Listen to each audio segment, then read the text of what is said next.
उद्धव जी बहुत समय तक वहीं रहते हैं। कुछ समय बाद वापस लौटते हैं तो ठाकुर जी के कमरे में प्रवेश ही कर रहे हैं तो भगवान ने कहा, रे उद्धव, आने में बड़ी देर कर दी। उद्धव जी कहते हैं, कृपालु, दयालु, ये सारे मनगढ़ंत नाम है आपके,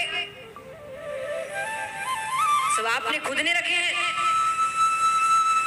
भगवान कहते हैं, तुम्हें वहां भेजना मेरा सफल हुआ। क्यों सफल? इतनी सी बात से कैसे भगवान समझ गए? क्योंकि भगवान कहते इस लहजे में, इस तरीके से, इस भाषा में मुझसे सिर्फ गोपियां बात कर सकती है और कोई नहीं कर सकता। उद्धव जी कहते हैं, आप यहाँ क्या कर रहे हैं? वहाँ कितने प्रेमी हैं, आपको कितना याद करते हैं, अब यहाँ क्यों रह रहे हैं? हम सब संभाल लेंगे यहाँ, आप चले जाइए ब्रज वापस। भगवान कहते, अरे मैं नहीं जा सकता। कंस के ससुर जरासंध वो कंस की मृत्यु का बदला लेने के लिए बार बार आक्रमण करता है। मथुरा में बड़े बड़े महल है, सैनिक है, हथियार है, सब कुछ है, तो वो हार कर चला जाता है। पर वृंदावन में कुछ भी नहीं है ये सब। अरे वृंदावन में एक बार वो आक्रमण करेगा और पूरी ब्रज भूमि खत्म हो जाएगी।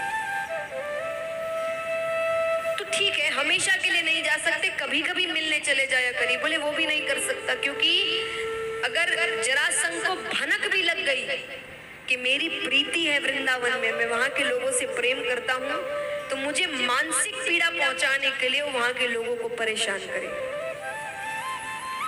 तो बोले फिर अंत में एक ही रास्ता बचता है, उन सबको यहाँ ले आए। भगवान कहते वो और गलत है। क्यों गलत है? बोले क्योंकि वहां मैं एक ग्वाला था, यहाँ मैं एक राजा हूँ। वहां मेरे पास खेल कूद करने के अलावा और कुछ नहीं था। अरे मैंने इतने दैत्यों को मारा, पर ब्रजवासियों को एक को नहीं पता आज तक कि मैंने मारा है। सबको लगता है कि भाई सब बार बार क्या कहते थे, अरे बाबा बाबा, लाला को भगवान ने बचा दिया। उनको क्या पता कि उनके बीच में रहने वाला ही भगवान है, उनको कुछ नहीं पता। पर यहाँ आएंगे वो तो वो सब समझ जाएंगे। यहाँ मुझे बहुत से कार्य करने पड़ते हैं, राजा बनना आसान नहीं है, मुझे राजनीति करनी पड़ती है। राजनीतिकार देखिए, अच्छी राजनीति में भी थोड़ा बहुत इधर उधर तो आपको करना पड़ता है। ठाकुर जी ने किया है, महाभारत का युद्ध भी देखे, लेकिन धर्म की रक्षा करने के लिए वो सब माफ किए जाते हैं। लेकिन भगवान कहते हैं कि ये रूप उन्होंने देख लिया तो उन्हें बड़ा दुख पहुंचेगा कि कृष्ण कैसा था, भोला भाला सीधा सा ग्वाला, यहाँ कैसा हो गया है, कैसे कार्य कर रहा है। युद्ध करते लोगों को मारना भी पड़ता है, कुछ नहीं देख पाएंगे वो ये सब। पर तुम चिंता मत करो, मैं हर वक्त उनके पास रहता हूँ। अरे तुम्हें क्या लगता है वो गोपियां रोते रोते जब मूर्छा को प्राप्त होती है बीच रास्ते में, उन्हें कौन उठाकर उनके घर वापस पहुंचाता है? मैं पहुंचाता हूँ। मैं वृंदावन छोड़कर कहीं नहीं जाऊंगा, बस असल रूप में नहीं जा सकता, अदृश्य रूप में मैं हर वक्त वहीं पर हूँ। इस प्रकार इस पूरे प्रसंग को हम कहते हैं, जो श्रीमद् भागवत का हृदय है, गोपी उद्धव संवाद। गोपियों ने इतने बड़े ज्ञानी उद्धव जी को प्रेम तत्व का ज्ञान करवाया कि प्रेम से ऊपर कुछ भी नहीं है। आइए अब चलते हैं उस कथा की ओर। आज का विशेष आकर्षण विदर्भ देश के राजा भीष्मक, उनके बड़े पुत्र का नाम था रुक्मी और पुत्री का नाम था रुक्मणी। रुक्मणी जी विवाह योग्य होती है। जब से उन्होंने प्रेम तत्व को समझा था, उन्होंने श्री कृष्ण को अपना पति माना था। अपने पिता से जाकर कहती है कि मुझे कृष्ण अच्छे लगते हैं। पिता भी बड़े प्रसन्न होते हैं।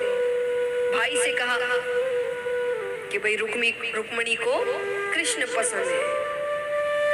भाई ने कहा, पिताजी आपका दिमाग खराब हो गया है क्या?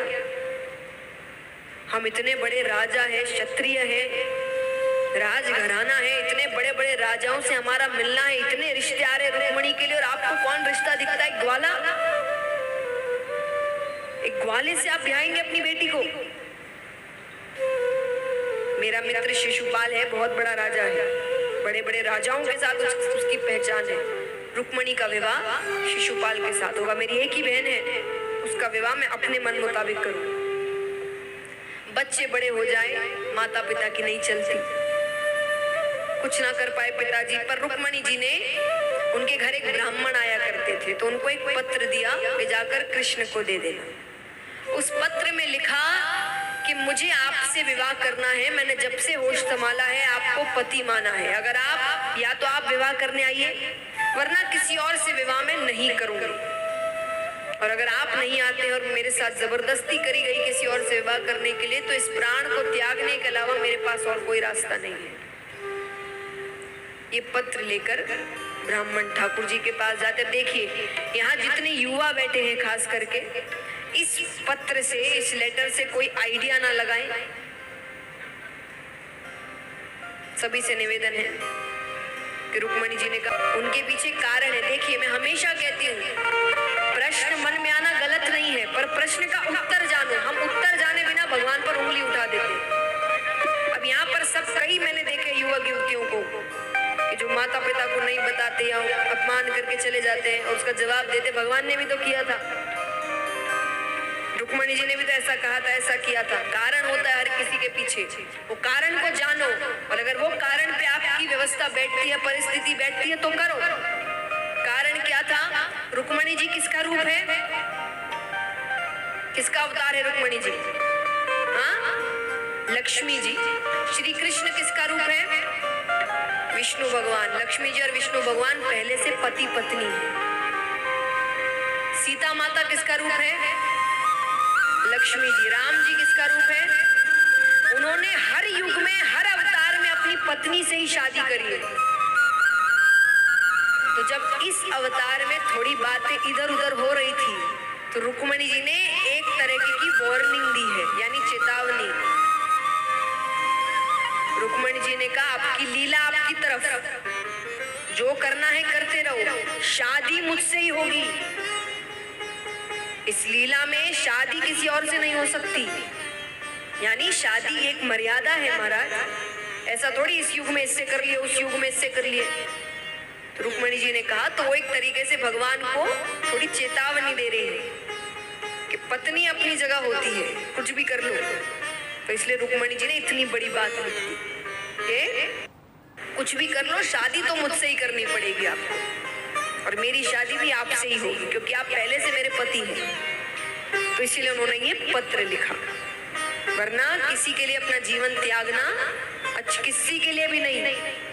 दुनिया में कोई इतना महत्वपूर्ण नहीं कि उसके लिए अपना जीवन त्याग दे। जीवन आपको भगवान ने दिया है, तो जब तक भगवान वापस ना ले, तब तक आप जीवन नहीं त्याग सकते अपने मन से। तो महाराज रुक्मणी जी ने पत्र भेजा, ठाकुर जी तक पहुंचता है। ठाकुर जी पत्र पढ़ रहे। सोचिए वो भगवान है,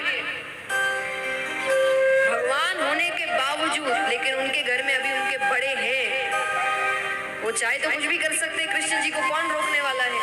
पर पत्र पढ़ के कृष्ण जी बलराम जी की ओर देखते हैं और पूछते हैं क्या करना चाहिए, यानी एक बड़े की आज्ञा ले रहे हैं अपने घर पे। बड़े की आज्ञा इसलिए जरूरी होती है, उनका आशीर्वाद जरूरी होता है। कोई भी कार्य आप करते हैं, उनको दुखी करके करेंगे, कुछ नहीं होना जाता, आप भी सुखी नहीं रहेंगे। ये जानते हुए मेरे माता पिता दुखी है, रो रहे हैं, तो दोनों एक दूसरे के सुख को समझे, माता पिता भी समझे। दोनों एक दूसरे से प्यार करते हो ना, कि संसार समाज से प्यार करते, तो दोनों को एक दूसरे की खुशी देखनी है। तो यहाँ पर भगवान ने बलराम जी से पूछा क्या करना चाहिए। बलराम जी कहते कर लो शादी। अरे अभी तो पत्र आ रहे हैं, फिर कुछ समय बाद ये भी बंद हो जाएंगे। तब भगवान ने स्वीकृति पत्र भेजा और कहा कि आप जब तुलसी माता के पूजन के लिए आएंगे, गौरा मैया के पूजन के लिए आएंगे, तब मैं आपको वहां से लेकर चला जाऊंगा। तो आप चिंता मत करिए, आपका विवाह मुझसे ही होगा। आइए दर्शन करते हैं। रुक्मणी जी पार्वती माता, तुलसी माता के पूजन के लिए आ रही है। जय श्री कृष्ण। कुछ ही समय पश्चात भगवान श्री कृष्ण और माता रुक्मणी का विवाह होगा। तो जिन भक्तों को कन्यादान स्वरूप भेंट देनी हो, इस भजन